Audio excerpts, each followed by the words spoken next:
ልጅነቱ መጫወቻ ሳይሆን ከተወለደበት ጎጃም በረንዳ እስከ ስታዲየም ማስቲካን በመሸጥ ልጅነቱ ሳይበግረው ጨዋታ ሳያታለው አይታየው የህይወትን ጥያቄ እፈታ በማለት በመረጃ እድሜው ገና በታዳጊነት መርዳትን ተያያዘ።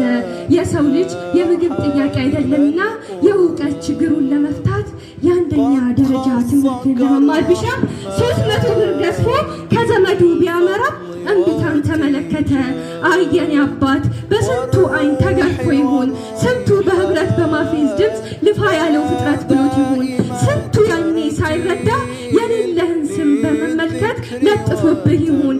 ከችግር በኋላ ደስታ አለና የያኔው የብዙዎች አባት ሆኖ ለሳቁበት ምላሽ ሰጠ። የድህነትን ጭንብል ገፎ አውጥቶ አርአያ ሆነ። እንደ ጓደኞችህ ቅንጡ መኪና ባትይዝም በብርሃን ማዕት ባትወጠርም የኡማው ሞዴል መሆንክን እኔ አልክድም። እንግዲህ ዛሬ ከፊታችን ታላቁ ኡስታዛችን የምናከብረው የምናደንቀው እንዲሁም በበጎነት ሁሌ የምናወሳው ትንሽ ጥያቄዎችን እንድትጠየቅልኝ እጋበዛለሁ። በመጀመሪያ ደረጃ ግን ጥሪያችንን አክብረህ